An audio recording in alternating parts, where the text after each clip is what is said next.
안녕하셨습니까. 봄 아저씨 책 읽는 자작입니다. 제 인생에서 가장 유난스럽게 집착하며 읽었던 과학책을 한 권 꼽으라면 단연 칼 세이건의 코스모스입니다. 이 책을 처음 손에 쥐었을 때 그 두께에 압도당하면서도 한편으로는 묘한 설레임이 있었습니다. 우주에 대해서 내가 그렇게 큰 관심을 가지고 있었던 걸까요? 그건 아니었던 것 같고, 하지만 이 두꺼운 책을 2번이나 정독하면서 페이지마다 밑줄을 긋고 메모를 남기고 탐독한 끝에 깨달은 명확한 사실은 한 가지밖에 없었어요. 우리가 흔히 상상하는 것처럼 우주가 너무나도 크다라는 단순한 경이로움은 아니었고요. 오히려 그 반대라고 해야 될 것 같아요. 우리가, 내가, 그리고 당신이, 그리고 이 지구가 얼마나 작은 존재인지에 대한 깨달음이었다고 해야 될 것 같아요. 어떻게 보면 되게 우스운 깨달음이었는데 이게 힘든 순간에 저를 다잡아주는 힘이 되었다라고 한다면 믿으실 수 있을까요? 저는 삶에서 어려움이 닥칠 때마다 스스로한테 되뇌는 주문 같은 비유가 있습니다. 자, 그거는요. 지구는 모래알 하나 크기이다. 여기서 출발해 볼게요. 지구를 담고 있는, 우리 배웠죠? 수금지화, 목토천, 요 행성들이 태양을 둘러싸고 공전하는 태양계를 축구장 크기라고 비유해 볼게요. 태양계가 축구장이에요. 그 안에서 지구는 여전히 모래알 하나 크기. 자, 그리고 태양계가 속해 있는 우리 은하의 이름이 밀키웨이 갤럭시라고 하거든요. 안드로메다 갤럭시가 되려 오히려 더 친숙하죠. 우리 은하 가장 가까운 이웃 은하예요. 근데 여기까진 가지도 말고요. 그냥 우리 은하 밀키웨이 갤럭시가 서울시의 크기예요. 여전히 지구는 거기에서 모래알 하나 크기. 이 비유만으로도 충분히 실감할 수 있죠. 우리가 얼마나 작은 존재인지. 이런 생각을 하다 보면 내가 겪고 있는 고민이나 고통이 사소하게 느껴지는 기적을 경험합니다. 마치 거대한 우주의 풍경 앞에서 내 작은 걱정들이 먼지보다 작게 흩어지는 기분이랄까. 그리고 그 순간 저는 한 계단 더 오를 힘을 얻었고요. 하나의 언덕을 넘을 용기를 찾게 되었습니다. 그렇습니다. 코스모스 이 책은 우주의 기원, 별의 탄생, 생명체의 진화 같은 과학적인 사실을 다루고 있어서 과학책으로 분류되어야 마땅한데, 근데 그 이상으로 인간과 우주의 관계, 우리 존재의 의미에 대한 탐구도 남겨져 있어요. 그래서 저는 이 책을 과학책이면서도 인문학책이다라고 분류합니다. 칼 세이건은 단지 별과 행성의 이야기를 들려주는데 그치지 않고 그 속에서 인간의 위치를 깊이 성찰하고 있습니다. 오늘 제가 이 책을 5개의 장으로 나누어서 간단히 정리한 것을 들려드릴 텐데, 그 전에 우리 용어 정리 하나 할게요. 우리가 알고 있는 우주를 뜻하는 2개의 단어가 있는데 하나가 유니버스이고요. 오늘 이 책의 제목인 코스모스가 또 있어요. 2 단어 모두 우주를 의미합니다.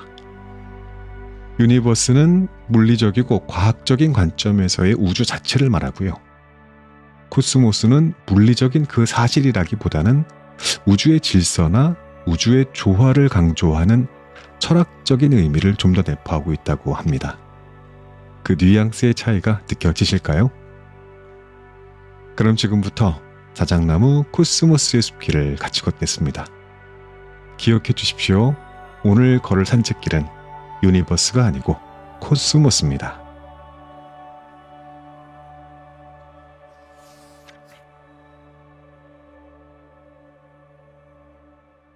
프롤로그. 우주는 우리에게 말을 건넵니다.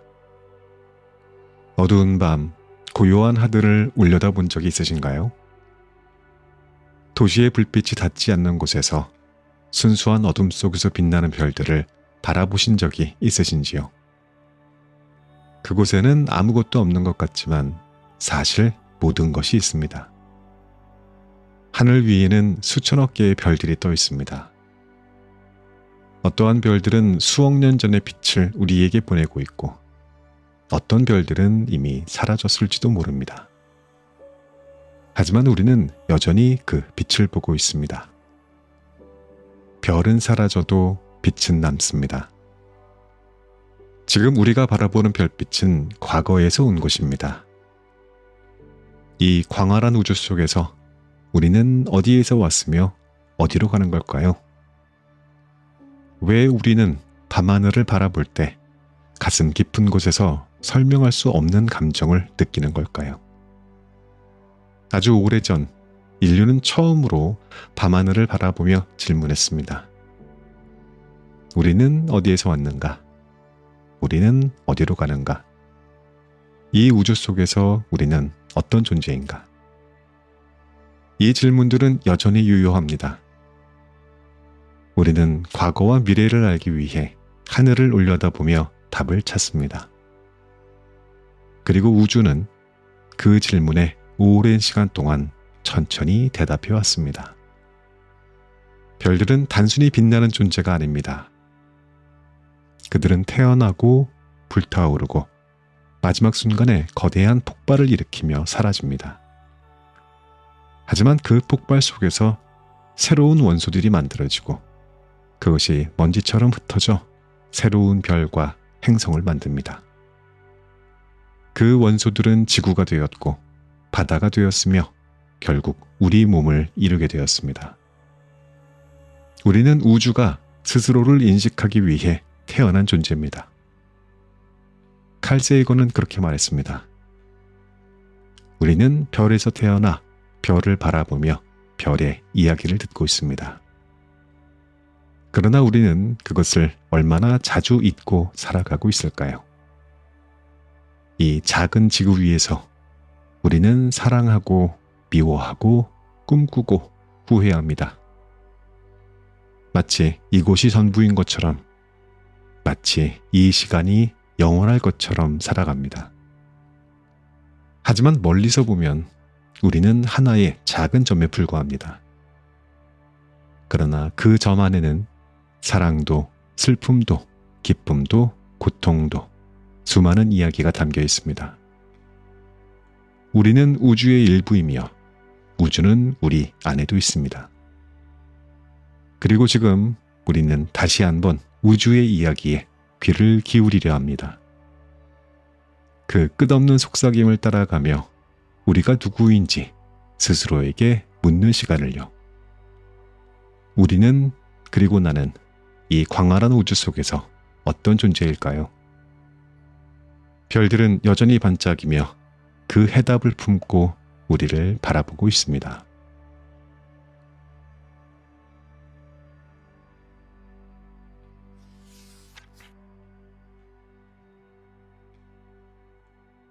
(1장) 별의 기억. 우리는 어디에서 왔는가? 어쩌면 우리는 아주 오래된 기억을 품고 살아가고 있는지도 모릅니다. 지금 이 순간에도 우리의 몸속에는 우리가 태어나기 훨씬 전부터 존재해온 원소들이 흐르고 있습니다. 우리는 어디에서 온 걸까요? 이 질문의 답을 찾기 위해서는 조금 더 멀리, 아주 오래전으로 돌아가야 합니다. 지구보다, 태양보다 더 깊은 시간 속으로. 지금 여러분이 숨쉬는 공기 속의 산소, 피 속을 흐르는 철, 뼈를 이루는 칼슘, 이 모든 원소들은 우주 어디에선가 만들어졌습니다. 그리고 그 시작은 별이었습니다. 별은 단순히 밤하늘을 밝히는 존재만이 아닙니다. 별은 원소를 만들어내는 거대한 용광로입니다. 아주 오래전 우주에는 가장 가벼운 원소들만 존재했습니다. 수소와 헬륨, 그리고 극소량의 리튬. 하지만 그것만으로는 생명을 만들 수 없습니다. 산소도, 탄소도, 철도 존재하지 않았습니다. 그렇다면 이 원소들은 어디에서 온 걸까요? 바로 별의 심장에서 만들어졌습니다. 별들은 내부에서 엄청난 열과 압력을 견디며 수소 원자를 융합해 헬륨을 만들고 그 과정에서 어마어마한 에너지를 방출합니다. 이것이 바로 핵융합입니다. 핵융합이 계속되면서 더 무거운 원소들이 만들어집니다. 탄소, 산소, 네온, 마그네슘, 규소, 그리고 마지막으로 철까지. 별들은 이렇게 스스로를 태우며 새로운 원소를 만들어냅니다. 하지만 별도 영원할 수는 없습니다. 태양보다 훨씬 거대한 별들은 수명이 다하면 거대한 폭발을 일으키며 스스로를 산산조각 냅니다. 이것을 초신성 폭발이라고 합니다. 그 폭발 속에서 새로운 원소들이 탄생하고 별이 남긴 먼지는 우주를 떠돌며 새로운 행성과 생명을 만듭니다. 그 먼지가 모여 지구가 되었고 우리 몸이 되었습니다. 우리는 별의 먼지로 만들어졌습니다. 칼 세이건은 그렇게 말했습니다. 이것은 단순한 비유가 아닙니다. 우리는 정말로 별에서 온 존재입니다. 우주에서 태어나 우주의 원소로 이루어져 지금 이 순간을 살아가고 있습니다. 어쩌면 우리가 밤하늘을 바라볼 때마다 설명할 수 없는 감정을 느끼는 것은 우리가 그곳에서 왔기 때문일지도 모릅니다. 별들은 우리의 기원이고 우리는 별들이 남긴 기억입니다. 이제 그 기억을 따라가 볼까요? 우리는 어떻게 여기까지 오게 되었을까요? 우리 안에 흐르는 우주의 흔적을 조금 더 깊이 들여다보도록 하겠습니다. 이제 우리의 위치를 생각해 볼까요? 우리는 태양계라는 작은 시스템 안에서 살아가고 있습니다. 태양계는 우리 은하수 밀키웨이 속에 포함된 아주 작은 한 점입니다. 그리고 이 은하는 또 다른 수많은 은하 속에서 그저 먼지 같은 존재일 뿐입니다. 우리의 위치를 축소해서 생각해 보면 이렇습니다. 태양계를 도시 하나의 크기로 줄인다면 지구는 작은 먼지 하나에 불과합니다. 은하수를 서울시 크기로 축소하면 태양계는 모래알 하나 정도입니다. 그런데 이 은하수조차도 우주에는 수천억 개가 존재합니다. 이런 이야기를 처음 들으면 어떤 사람들은 허무함을 느낄지 모릅니다. 우리는 이렇게 작고 사소한 존재였나 하고 말이죠. 하지만 저는 오히려 그 반대입니다. 이 끝없이 거대한 우주 속에서 이 조그마한 행성 위에서 우리는 생각하고 느끼고 사랑하며 살아가고 있습니다. 우리의 존재는 사소하지만 그렇기에 더 소중한 의미를 가집니다. 칼 세이건은 이렇게 말했습니다. 우리는 우주가 스스로를 이해하기 위해 만들어낸 존재다. 우리는 작은 먼지 같은 존재지만 그 작은 존재가 우주의 신비를 이해하고 질문하고 탐구할 수 있다는 것. 그것이 우리가 가진 가장 놀라운 능력입니다. 우리는 우주의 바닷가에 서 있습니다. 그리고 끝없는 파도처럼 우리는 질문을 던지고 그 답을 찾아 나아갑니다.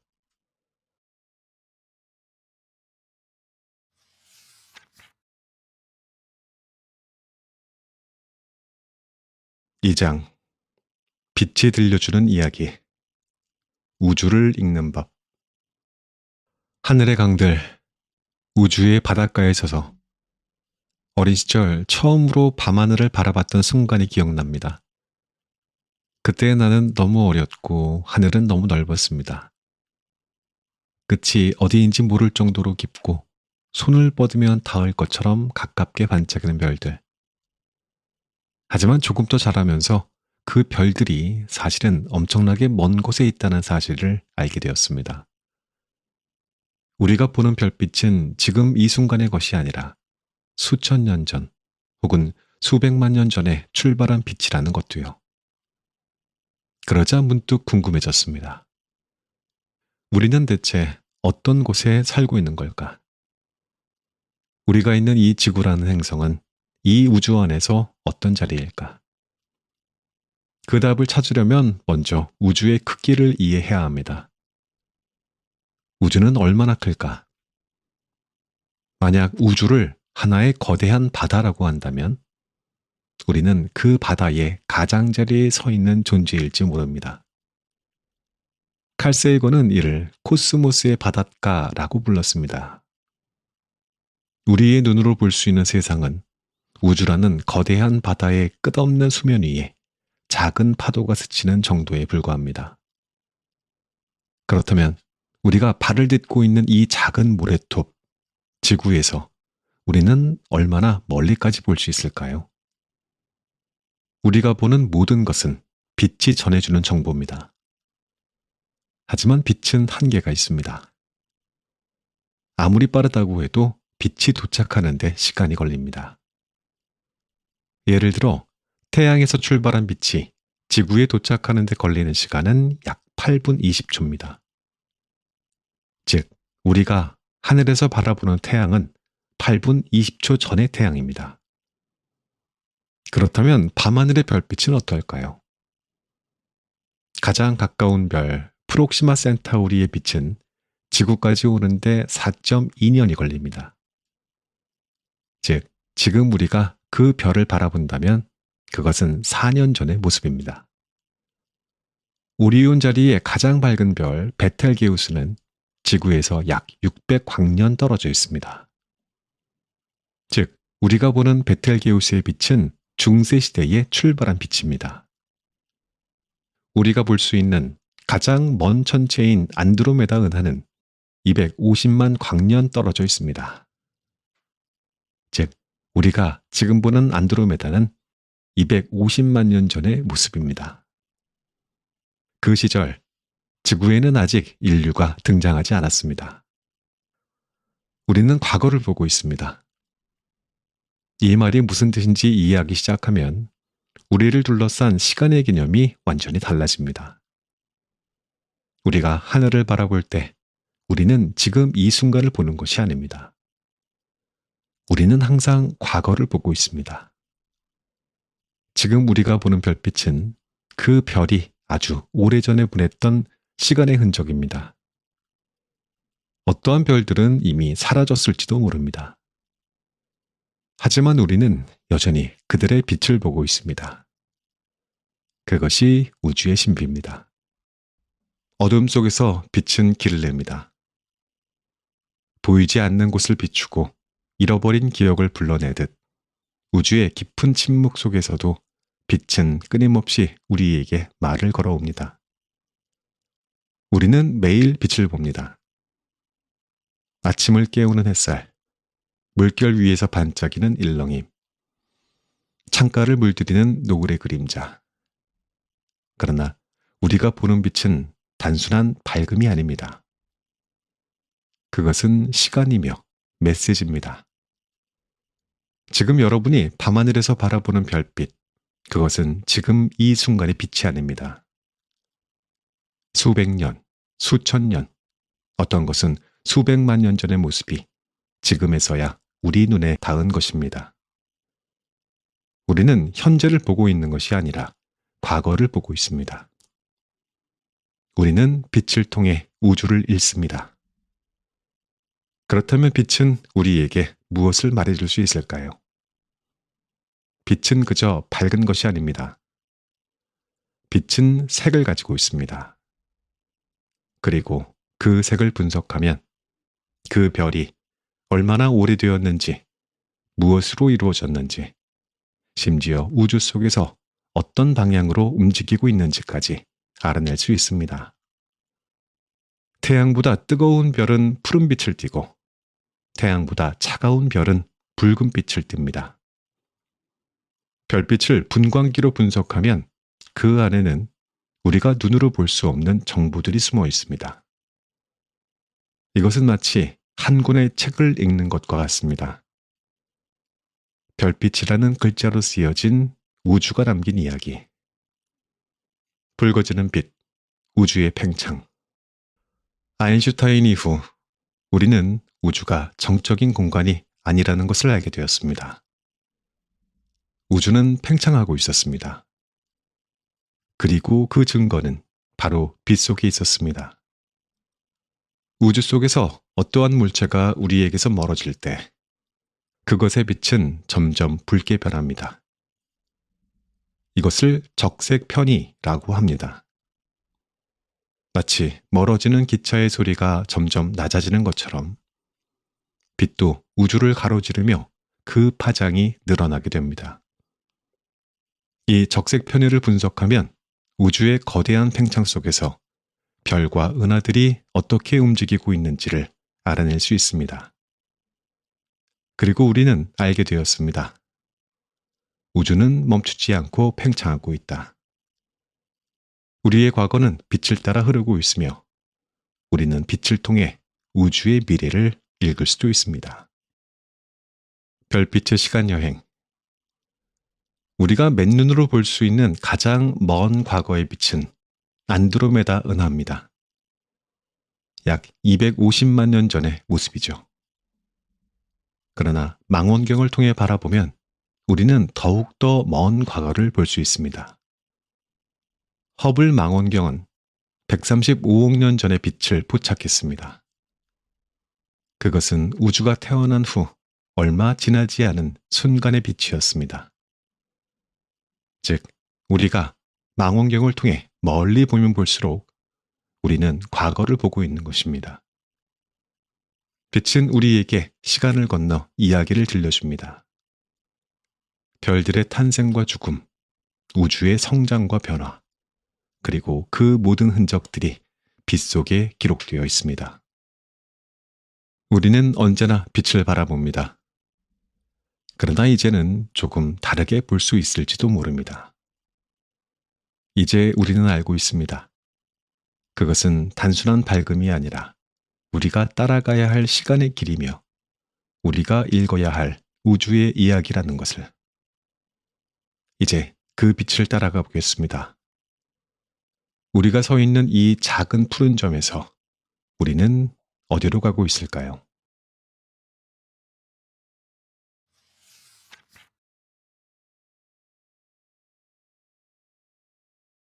3장. 푸른 점, 우리의 작은 고향. 멀리서 지구를 바라본다면 어떤 모습일까요? 거대한 산맥, 푸른 바다, 끝없는 대륙이 보일까요? 우리는 한 번도 지구 밖에서 우리의 행성을 바라본 적이 없습니다. 하지만 1990년, 우리는 인류의 눈을 통해 지구를 처음으로 아주 멀리서 바라볼 기회를 얻었습니다. 그날 인류가 보이저 1호 탐사선에게 마지막 임무를 내렸습니다. 태양계를 떠나 우주의 깊은 어둠 속으로 나아가던 그 순간, 보이저 1호는 마지막으로 고개를 돌려 지구를 향해 사진을 찍었습니다. 그것이 바로 우리가 처음 본 창백한 푸른 점이었습니다. 우리는 작은 점 위에 서 있습니다. 그 사진 속에서 지구는 겨우 0.12 픽셀 정도의 크기였습니다. 거대한 우주 속에서 우리의 행성은 그저 작은 먼지 같은 점에 불과했습니다. 칼 세이건은 그 사진을 보며 말했습니다. 그 작은 점 위에서 우리는 사랑하고 싸우고 꿈꾸고 절망한다. 우리가 알고 있는 모든 역사와 기억이 그 작은 점 위에서 만들어졌다. 우리는 그곳에서 태어나고 그곳에서 삶을 살아가며 그곳에서 모든 감정을 경험합니다. 그러나 우주 속에서 보면 그 모든 것들이 얼마나 작고도 소중한지 깨닫게 됩니다. 우리가 딛고 있는 행성 지구. 지구는 우주에서 하나의 점에 불과하지만 우리에게는 단 하나뿐인 고향입니다. 지구가 생명체에게 얼마나 특별한 행성인지 아십니까? 태양과의 거리는 딱 알맞은 위치에 있으며 적절한 기온과 대기를 가지고 있습니다. 물은 액체 상태로 존재할 수 있고 그 안에서 최초의 생명이 태어났습니다. 과학자들은 이러한 조건을 갖춘 행성을 골디락스 존에 있다고 말합니다. 너무 뜨겁지도 너무 차갑지도 않은 딱 생명체가 살아가기 적절한 환경. 우리는 이 골디락스 존의 한가운데에 있는 행성 위에서 살아가고 있습니다. 그러나 이 행성은 우리를 보호하는 얇은 막 하나에 의해 유지됩니다. 우리가 숨쉬는 대기는 지구 전체를 덮고 있는 아주 얇은 층에 불과합니다. 그리고 우리는 종종 그것을 잊고 살아갑니다. 우리는 지구를 너무 당연하게 여깁니다. 그러나 우주에서 보면 우리는 얼마나 작은 존재인지, 이 작은 푸른 점이 또 얼마나 소중한 것인지 알게 됩니다. 우리는 이 작은 점에서 무엇을 해야 될까요? 우리는 이 작은 점 위에서 서로를 미워하기도 하고 싸우기도 합니다. 경계를 나누고 차이를 만들고 끝없는 다툼을 이어갑니다. 하지만 우주에서 보면 그 모든 싸움과 갈등은 보이지조차 않을 만큼 작습니다. 우리는 모두 같은 별에서 태어났고 같은 별빛 아래에서 살아가고 있습니다. 그렇다면 우리는 이 작은 점 위에서 서로에게 어떤 존재가 되어야 할까요? 우리는 이곳을 어떻게 지켜야 할까요?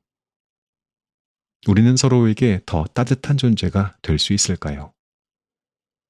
우리는 이 푸른 점을 더 나은 곳으로 만들 수 있을까요? 우주는 우리에게 묻고 있습니다. 우리는 그 질문에 어떤 답을 할 수 있겠습니까? 별들은 말없이 빛나고 있습니다. 그 속에서 우리는 여전히 하나의 작은 점 위에 서 있습니다.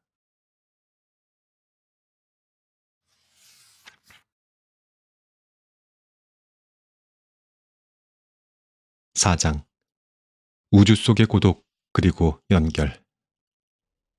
밤하늘을 올려다보면 문득 설명할 수 없는 감정이 밀려올 때가 있습니다. 별들은 그렇게 많고 우주는 그렇게 광활한데 우리는 왜 이토록 혼자라고 느껴질까요? 어쩌면 인류는 처음부터 외로움을 피할 수 없는 존재였는지 모릅니다. 밤하늘을 바라보면 우리는 늘 같은 질문을 해왔습니다. 우리는 우주에서 유일한 존재일까? 이 끝없는 별들 사이 어디인가에도 우리처럼 하늘을 올려다보는 이들이 있을까?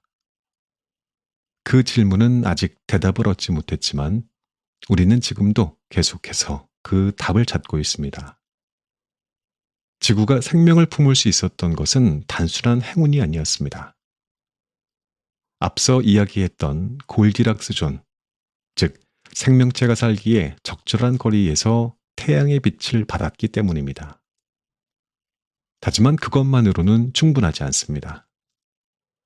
생명이 태어나려면 물과 탄소, 그리고 시간이 필요합니다. 단순한 원소들이 모여 스스로 살아 움직이기까지 지구는 40억 년이 넘는 시간을 기다려야 했습니다. 그렇다면 우주 어딘가에도 이러한 조건을 갖춘 행성이 있을까요? 과학자들은 지금까지 5,000개 이상의 외계 행성을 발견했습니다. 그중 일부는 골디락스 존에 위치해 있으며 어쩌면 그곳에서도 생명이 싹트고 있을지 모릅니다. 그러나 지금까지 우리는 단 한 번도 다른 지적 생명체의 신호를 발견하지 못했습니다. 우리는 정말 혼자인가? 페르미의 역설. 우주는 수천억 개의 은하로 이루어져 있고 그 안에는 수조 개의 행성이 존재합니다. 확률적으로 보면 우리처럼 문명을 가진 존재가 어디선가 또 하나쯤은 있어야 하지 않을까요? 하지만 지금까지 어떠한 신호도 어떤 메시지도 발견되지 않았습니다. 이것이 바로 페르미의 역설입니다. 생명이 존재할 확률은 이렇게 높은데 왜 우리는 외계 문명의 흔적을 찾지 못했을까? 과학자들은 다양한 가설을 내놓았습니다. 어쩌면 그들은 너무 멀리 있어서 우리가 아직 신호를 받지 못한 것일지도, 어쩌면 우리가 찾는 방식이 잘못되었을지도, 혹은 문명은 일정 수준 이상 발전하면 스스로를 파괴해버린다는 슬픈 결말일 수도 있습니다. 우리는 아직 그 답을 알지 못합니다. 하지만 한 가지 확실한 것은 있습니다. 지금 이 순간 우리는 이 넓은 우주 속에서 확인할 수 있는 유일한 생명체라는 사실입니다. 우리는 서로에게 가장 가까운 존재입니다. 우리는 외계 생명체를 찾기 위해 하늘을 올려다보지만 정작 지구 위에서는 서로를 이해하려는 노력을 게을리 하고 있지는 않을까요? 우리는 모두 같은 곳에서 태어났습니다. 같은 별에서 흩어진 먼지가 모여 지구를 만들었고 우리를 만들었습니다. 우리는 같은 물을 마시고 같은 하늘 아래에서 숨을 쉽니다. 어쩌면 가장 중요한 것은 우리가 외계 문명을 찾는 것이 아니라 지금 우리 곁에 있는 존재들을 더 깊이 이해하는 것이 아닐까요? 서로를 기억하고 서로를 지켜주고 서로를 연결하는 것. 우리는 이 광대한 우주 속에서 우리가 가진 유일한 서로의 빛이 될 수 있습니다. 고독한 별이 아니라 연결된 빛으로. 별들이 반짝이는 밤하늘 아래에서 우리는 다시 한번 묻습니다. 우리는 이곳에서 어떤 존재로 살아가야 될까요?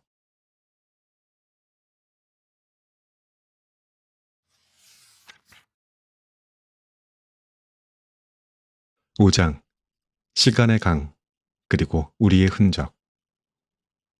우주는 흐릅니다.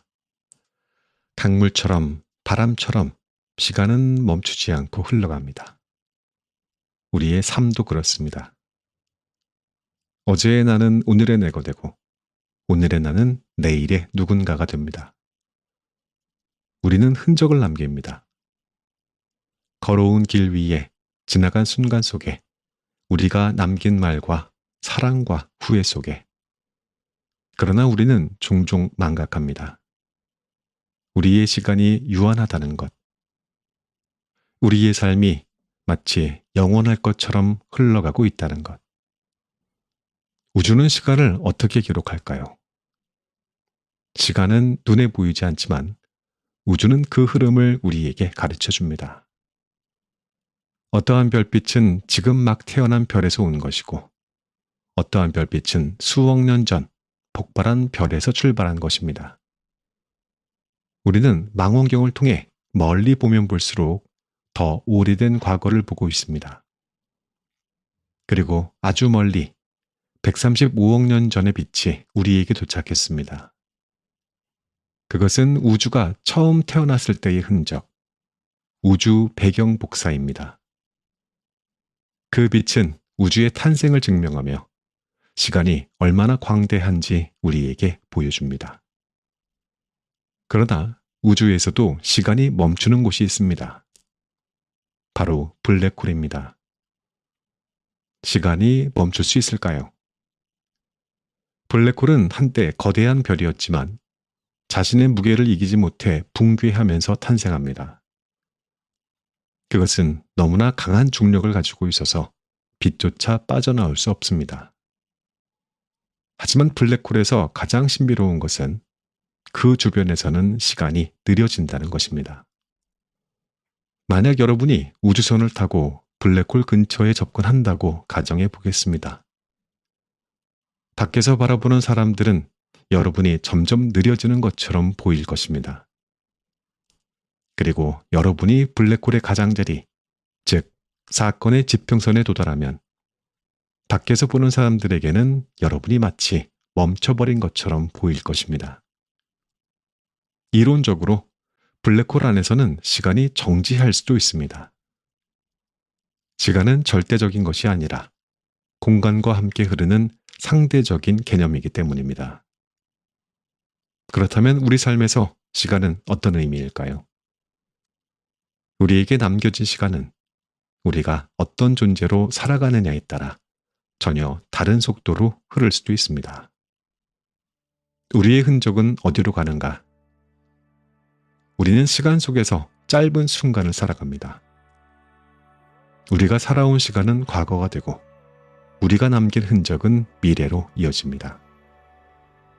별들은 태어나고 불타오르며 생명을 만들고 마지막 순간 폭발하며 자신의 원소를 우주에 남깁니다. 그리고 그 원소들은 새로운 별과 행성을 만들고 또 다른 생명체의 일부가 됩니다. 우리도 마찬가지입니다. 우리가 남긴 생각, 우리가 품었던 사랑과 기억들은 어딘가에 남아 빛날 것입니다. 우리는 먼지로 돌아갈 것입니다.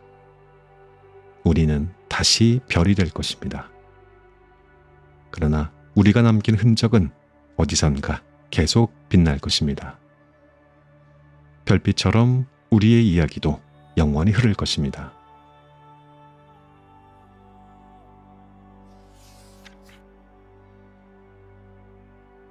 우주의 하모니, 별들이 그리는 보이지 않는 선.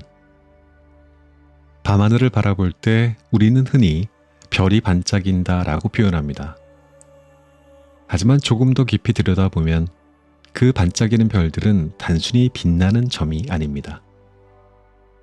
그들은 질서정연한 패턴 속에서 움직이고 있습니다. 우리는 그것을 쉽게 인식하지 못하지만 우주는 보이지 않는 법칙 속에서 정확한 규칙에 따라 춤을 추고 있습니다. 이것이 바로 우주의 하모니, 즉 우주가 만들어내는 아름다운 질서입니다. 하늘은 원을 그려야 한다. 잘못된 믿음에서 시작된 과학. 오래전 사람들은 하늘을 올려다보며 별과 행성이 일정한 규칙을 따라 움직인다는 사실을 깨달았습니다. 그리고 이렇게 생각했죠. 우주는 신이 만든 것이므로 가장 완벽한 형태는 원이다. 그렇다면 행성들도 완벽한 원 궤도를 따라 움직일 것이다. 그래서 1000년 넘게 사람들은 지구를 중심으로 둥근 궤도를 그리는 우주를 믿었습니다. 심지어 태양과 달, 별들뿐만 아니라 화성, 금성, 목성, 토성 같은 행성들도 원형 궤도를 따라 돈다고 생각했죠.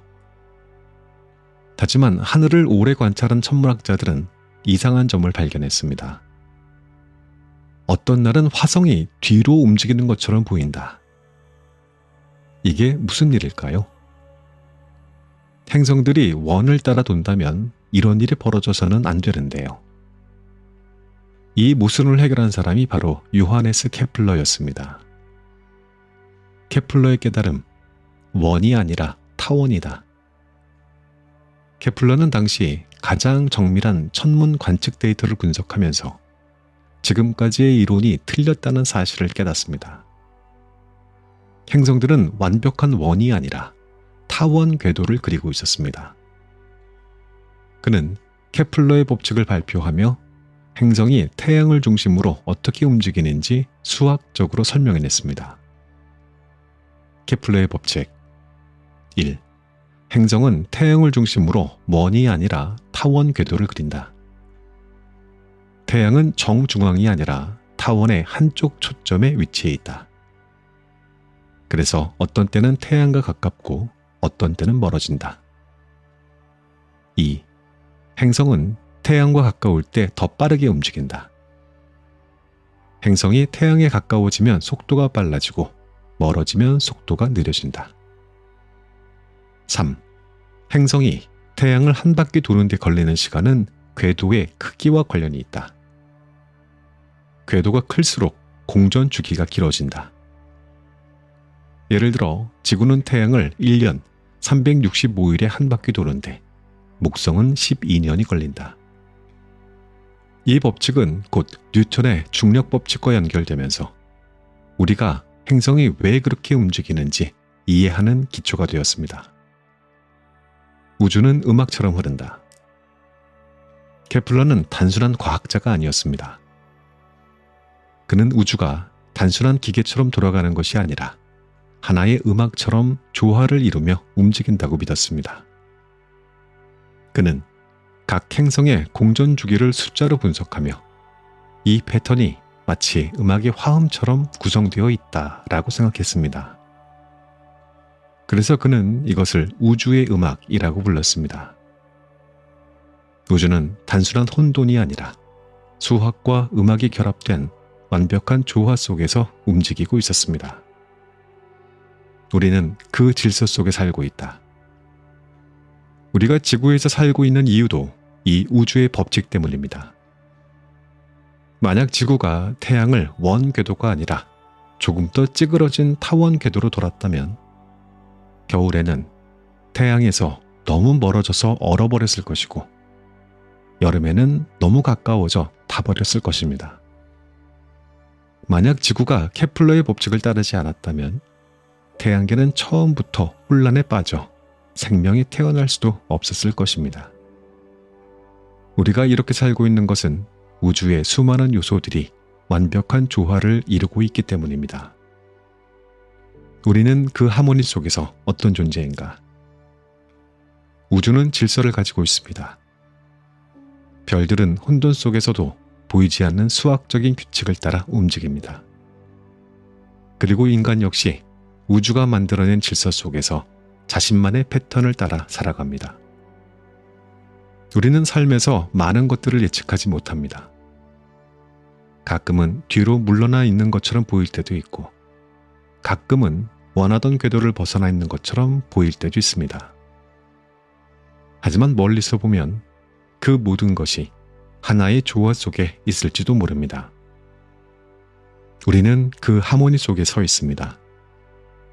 그리고 그 하모니 속에서 우리만의 궤도를 그리며 살아가고 있습니다.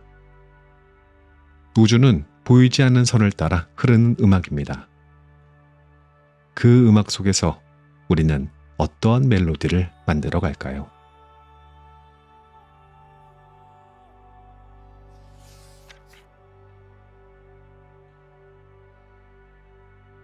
에필로그.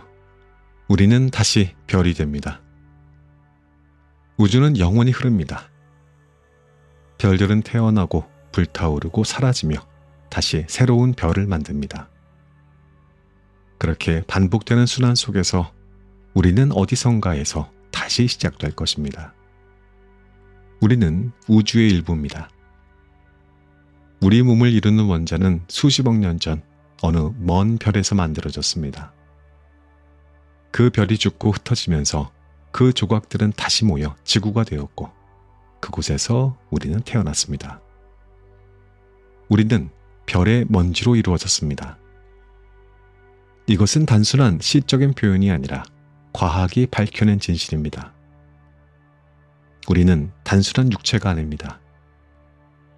빛과 시간과 원자로 이루어진 우주의 일부이며 우주가 스스로를 바라보는 방식입니다.